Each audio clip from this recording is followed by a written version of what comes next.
Pemerintah Kota Banjarmasin telah membentuk sekitar 30 kampung bermain yang tersebar di sejumlah wilayah di Kota Seribu Sungai. Keberadaan kampung bermain bertujuan untuk menghidupkan kembali permainan tradisional, nah wayah ini hampir punah. Kampung bermain kadang hanya menjadi ajang kegiatan seremonial, namun harus benar-benar diterapkan menjadi wadah gasan permain. Pemerintah Kota Banjarmasin telah membentuk sekitar 30 kampung bermain yang tersebar di sejumlah wilayah di Kota Seribu Sungai ini. Keberadaan kampung bermain tersebut bertujuan untuk menghidupkan kembali permainan tradisional yang wayah ini hampir punah.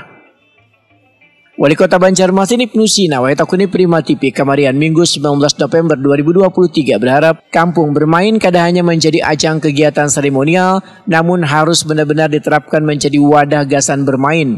Kormi sebagai komando dalam pembentukan kampung bermain diminta, ujar Ibnu Sina, melakukan pengawasan untuk memastikan keberadaannya benar-benar dimanfaatkan dengan baik oleh warga, khususnya kekanakan yang berperan aktif dalam menumbuhkan kembali permainan-permainan tradisional. Bukan hanya menjadi olahraga masyarakat, tapi bisa menjadi olahraga prestasi. Karena juga tadi kan tampil dari pemenang-pemenang medali waktu Pornas Jawa Barat. Kita harapannya evaluasi terus ya, melalui Kormi kita akan evaluasi dari semua kampung bermain yang sudah kita resmikan. Dilihat apakah masih aktif atau sekedar selesai di seremoni. Kalau misalnya belum aktif, maka dirutinkan.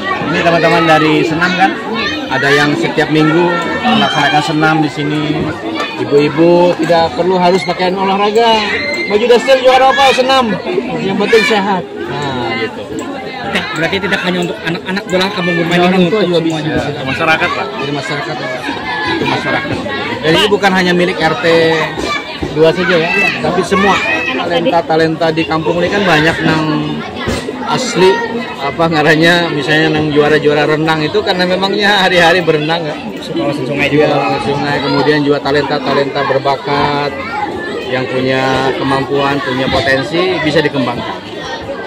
Saya kira tidak kalah lah kalau kemudian bibit-bibit unggul ini bisa kita fasilitasi, yang punya olahraga, hobi olahraga, disalurkan bakatnya sehingga kemudian bisa meraih prestasi terbaik. Sejak tahun 2022 lalu, Banjarmasin sudah memiliki sekitar 30 kampung bermain. Program ini terus dilakukan dengan target pembentukan kampung bermain di 52 kelurahan yang tersebar di Banjarmasin.